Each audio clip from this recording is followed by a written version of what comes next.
Public key cryptography basics is the room, and today we are doing task number 7, PGP and GPG. PGP stands for pretty good privacy.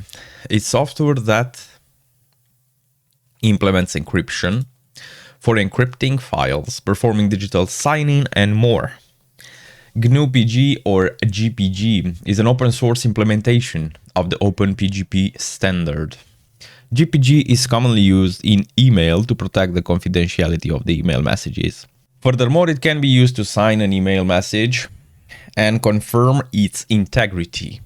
Below is an example of generating GPG. You are asked about the purpose of using GPG, whether signing only or signing and encrypting. Besides selecting a cryptographic algorithm, we need to choose an expiry date for the generated key. Finally, we provide some information about us, our name, email address, and comment usually about the purpose of this key. This is the command, GPG full gen key.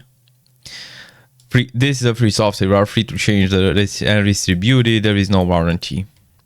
Right, and then you will be prompted. What kind of key do you want? And we selected ECC, sign and encrypt default. Please select which elliptic curve you want. We selected one, which is curve 25519, the default. Please specify how long the key should be valid.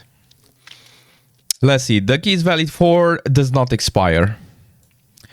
And then, is this correct? Yes, we accept everything. And then GNU-PG needs to construct a user ID to identify your key. As we read, it will ask us our name and then email, right? And stuff that will ask us, right? And comment usually about the purpose of this key. Then we have the public key generated, and you can see here. You may need to use GPG to decrypt files in CTFs. With PGP, GPG private keys can be protected with passphrases in a similar way that we protect SSH private keys. If the key is passphrase protected, you can attempt to crack it using John the Ripper and GPG to John. The key provided in this task is not protected with a passphrase. The manual page for GPG can be found online over here.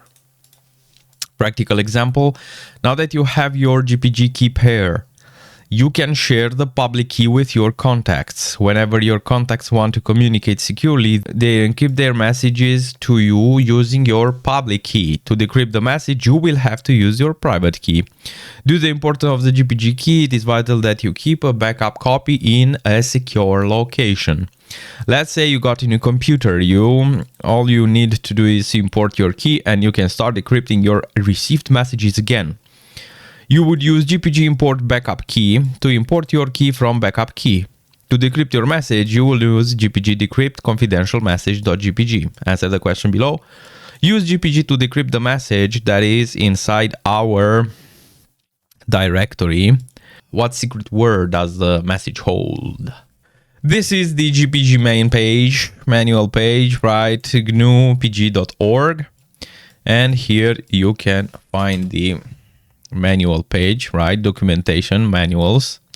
Then choose the format that you want, HTML. And then you can further select things that you are interested in.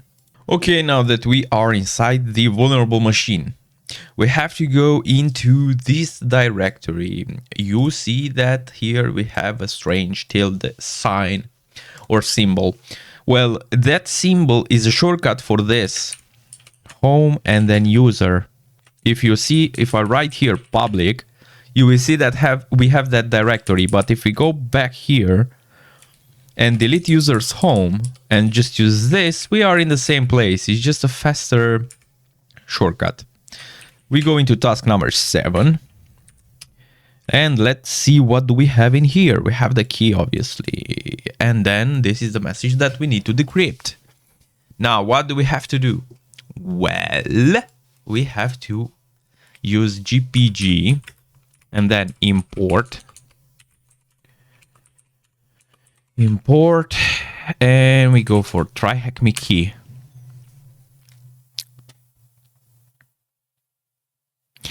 created, imported. Total number processed, right? And now we go for GPG again, and we decrypt now. We decrypt the message. You decrypted the file. The secret word is pineapple, apple, pen.